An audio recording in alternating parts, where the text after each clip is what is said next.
कहाँ किस जगह से हराम हमारे बच्चों के पेट में, हमारे पेट में हमारा शौहर डाल रहा है, हमें पता भी नहीं चल रहा है। तो ये बीवी का हक बनता है अपने शौहर से बोलना, धीरे से, अच्छे से, कि देखो उनका हक दे दोगे ना तो अल्लाह और बरकत देंगे। समझ रहे? हो सकता है उनकी बरकत से, उनके बच्चों की बरकत से, वो माल जो आपने ईमानदारी से दिया है, अल्लाह और बरकतें देंगे, आपके बच्चों को नेक बनाएंगे, सौले बनाएंगे, आपकी सेहत तंदुरुस्ती अता फरमाएंगे।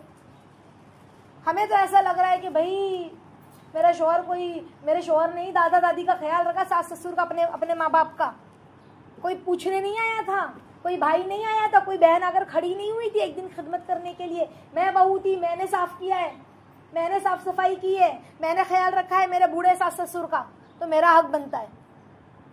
ऐसा नहीं होता, इस्लाम ऐसा कुछ नहीं कहता। आप सोचे बगैर इजाजत के, जानबूझ के भी नहीं और मजाक में भी किसी की चीज नहीं लेना है। तो हमने जानबूझ के ही फिर प्रॉपर्टी लेके रखी है ना, बहुत ध्यान देने की जरूरत है। समझ रहे हैं आप लोग? तो वो शख्स जन्नत में दाखिल नहीं हो सकता, अल्लाह के नबी ने फरमाया।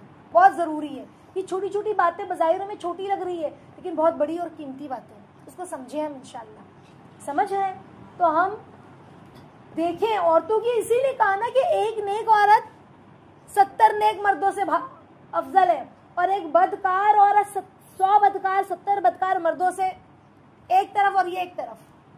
तो जब नेक औरत बन जाती है तो वो बारीकी देखती है, और फिर जब उसके बच्चे देखते हैं कि मेरी अम्मा 24 घंटे बच्चे घर में है ना, अम्मा ही देखती है, बाप तो कमाने जा रहा है। तो जब बच्चे देखते हैं मेरी वालिदा कितना डरती है, कैसे अपनी फूफियों का हुकूक दे रही है, अपनी नंदों का हुकूक दे रही है, कैसे सबको लेके चल रही है, कैसे दावतें कर रही है, कैसे सबको हदिये देती है, तो बच्चों के अंदर वो अखलाक, किरदार, गुफ्तार आता है। जब बच्चा देखता है कि मेरी अम्मा 1 रुपया भी मेरे अब्बा का यहाँ नहीं लेती, तो वो चीज आती है अंदर।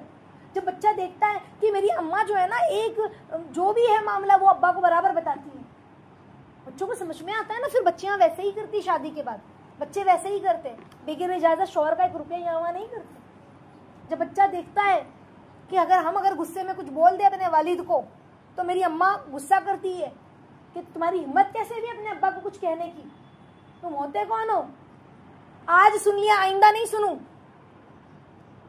तब बच्चों के अंदर बाप की कदर आती है, शौहर की फिर कदर आती है। जब वो देख रहा है कि मेरी अम्मा भी मेरे अब्बा को कोसती रहती है कि तुम्हारे अब्बा तो यूं है त्यों है, और हम बोलते हमारे साथ मिलकर बुराइयां कर रही है अब्बा की, तो बच्चे भी फिर वैसे ही बनेंगे अपने शौहरों के साथ भी, और फिर वो उनके शौहर कहेंगे अपने बाप की कदर नहीं करेंगे, फिर माँ की भी कदर चली जाएगी।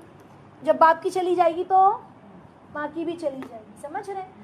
तो खैर बातें तो बहुत है, अल्लाह ताला बस हम लोगों को अमल की तौफीक अता फरमाए, आमीन या रब्बल आलमीन।